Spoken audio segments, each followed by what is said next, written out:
Good morning. So we're here in Denmark. It's only 25 odd K up the road from camp, but today is moving day. We packed down this morning and we've hit the road. We are just find a roadside stop somewhere between here and sort of like the southern Margaret River region. Cooper's just lost the thong. And yeah, so we're going to see there's some really cool forest things, some really massive giant trees and treetops walk and stuff to see. So we're going to do those and then yeah, start checking out the Margaret River region after this, and we'll take you along with us. We're just here at the Denmark Bakery, getting some lunch and treats and bits and pieces for the drive for the boys. This is probably the best croissant that I have had during the whole trip, so make sure you come in.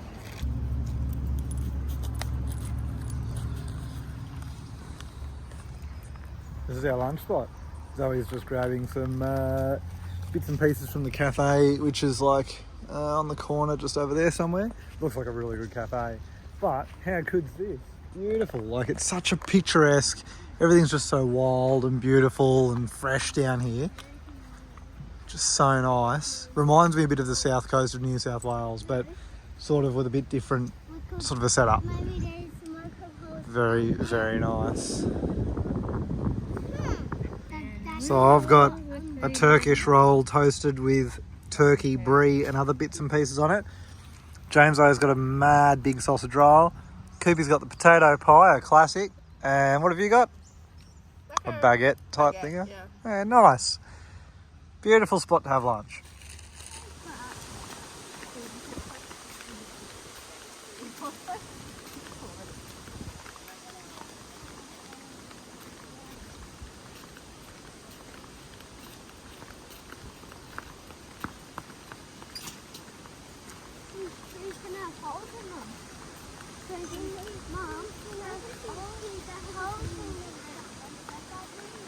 Look at the size of that one.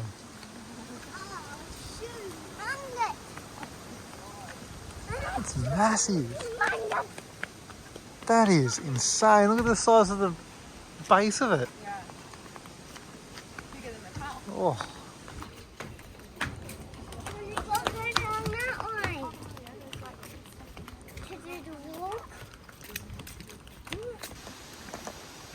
So we've come around to just outside Denmark and Walpole.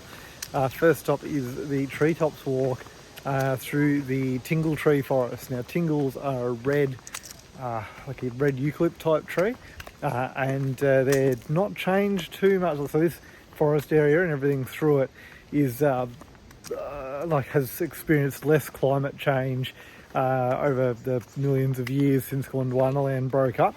And yeah, these are just huge, massive trees, and they're unique to this area.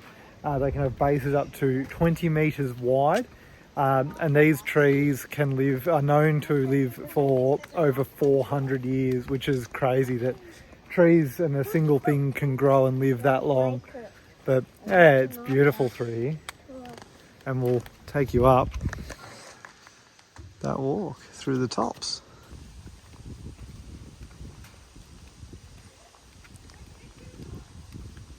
So the treetops walk was built in sections off-site and transported here, and the pylons were put in place, and then these spans in between.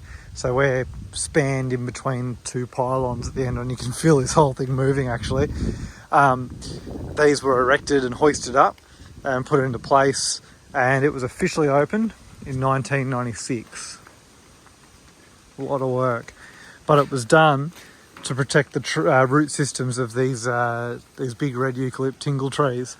Reason being is that they have shallow root systems, and the root systems are very sensitive to compaction. So a lot of people walking around the bases of the trees over time compacts the soil, the roots die out, and the tree dies and falls over.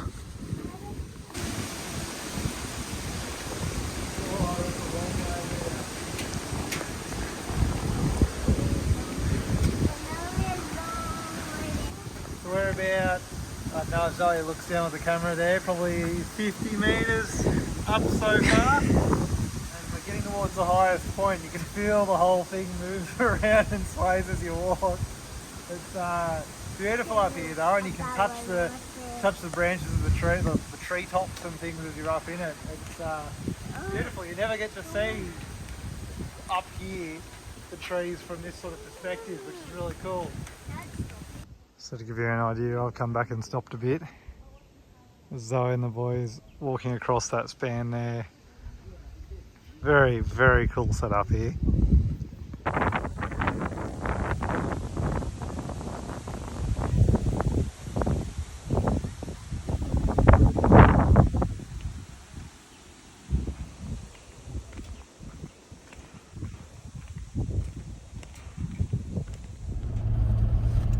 So we finished up the walk, which is really, really cool.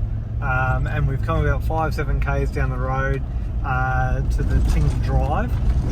Can't take a caravan up here, so we've dropped off the caravan. There's like a little spot at the entrance where I scooched it into between some bushes, unhitched and darting up. So there's the giant Tingle tree up here that we'll see eventually, I guess. And it's just a really nice drive up and around through all of the Tingle forest. There's sort of a couple of options. We're just going to get up to the giant tree and then come back down, but you can loop around. It's probably 20-minute, half-hour loop, I think it was.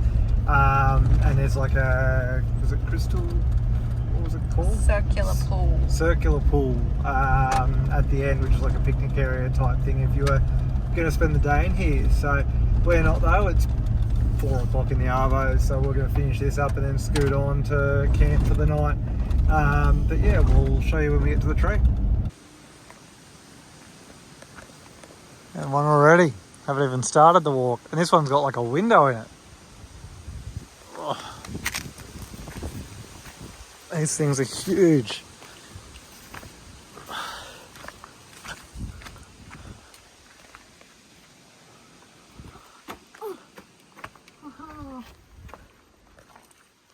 It's a full tilt room in here.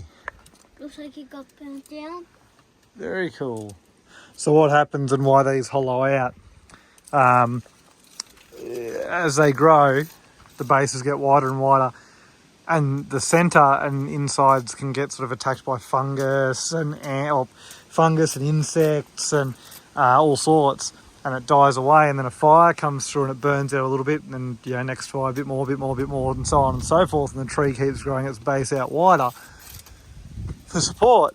And that's how you end up with these sort of structures that they're almost like tents. They're very cool. And you gotta love this sort of stuff. So, the people that put all this together, national parks people, obviously that's what they've said is Nature's Garage. There was a giant tree that people used to park in for photos, and they've said Holden car in Hollow Butt circa 1950. That is actually a 1963 Valiant AP5. And yeah, when I first started reading that, I thought, no, that's not right, because that's clearly not a Holden. And someone's scrubbed it out and corrected them just by scratching it into the sign. A lot of stuff like that. And then did a...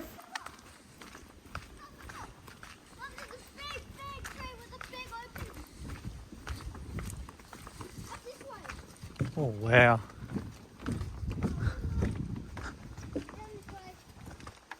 That's crazy.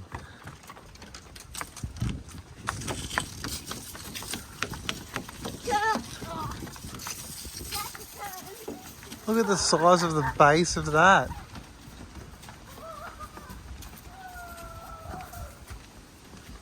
So this is the giant Tingle. So it's not, like it's been snapped off. You can see it was taller at some point. But jeez, that is crazy. That's like...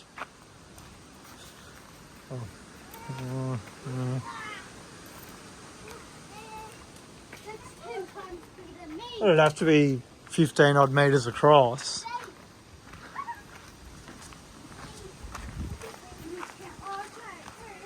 It's like a house. That's crazy. So cool.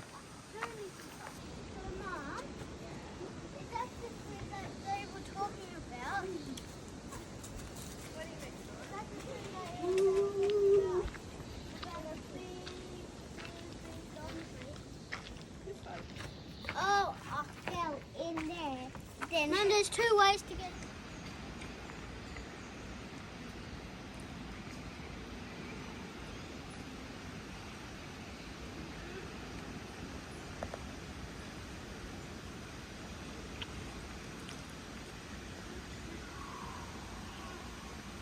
We had an overnighter this morning. We've come down to Pemberton, it's sort of like a halfway stop to where we're going tonight.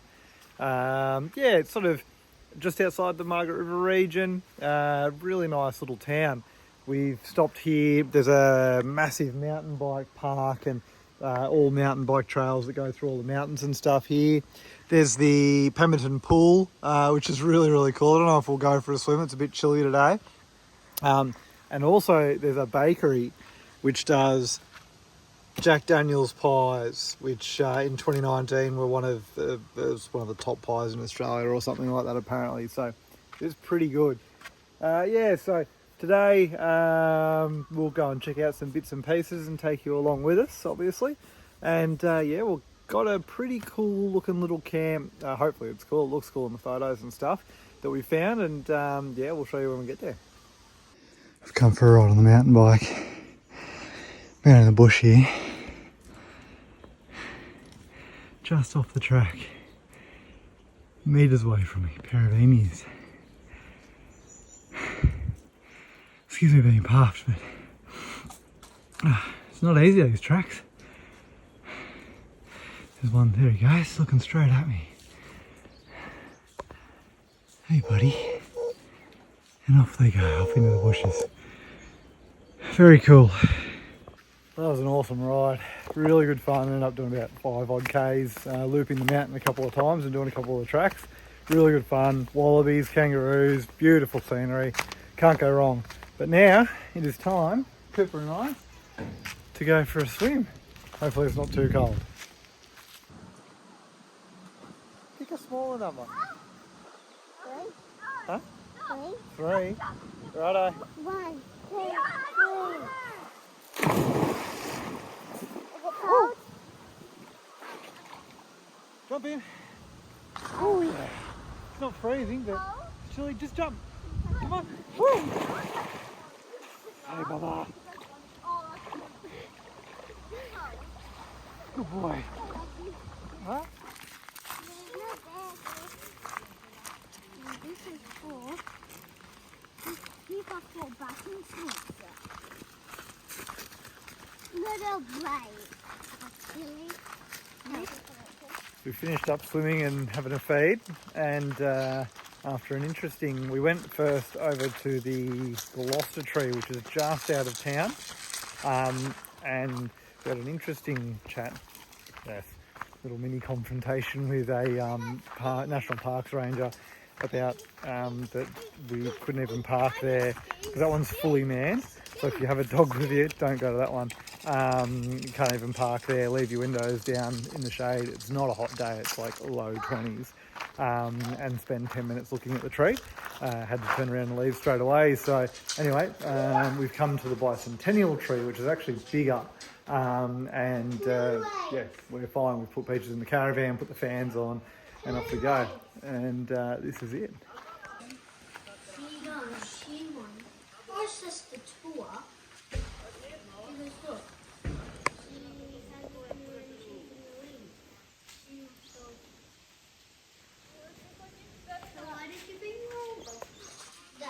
Well, had the shakes a little. I eventually made it to the first or centre platform. It gets steeper. Yeah. It gets steeper and more narrow as you go right up to the top. I don't think I'll do that. This is plenty for me. That's a long way down. Whew.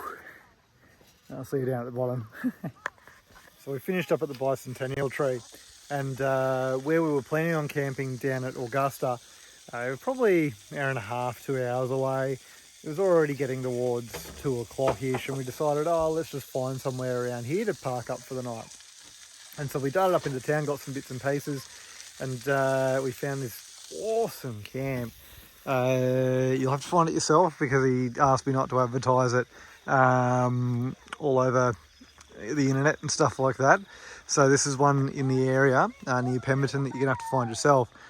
And it's the one nugget that I'll give you is that at the entrance there is a chocolate shop, and you drive past the chocolate shop. That's it. So it's awesome. So we're sort of parked up, caravans parked up. We're still hitched because we're going to head off in the morning. And this is all avocado plantation. There's winery plantations and stuff off over there. I got chatting. The owner's really nice fella. I got chatting with him, and he used to run a distillery here and a winery and all sorts of stuff. But yeah, it's a cracking spot, super peaceful and quiet. Not many people here. It's only $15 a night too, which is even better because that's just cheap. Like park up and off you go. You've got to be self-contained, but $15 a night will take that because it starts getting pretty expensive from here on in around the Margaret River region, unfortunately. So yeah, so we didn't end up where we were planning on camping. So you'll see that tomorrow. But anyway, for now, good night. Goodbye, but we've got sausages and steak from that butcher in Denmark again, and this is their club steak, so that's on the bone, and that looks insane.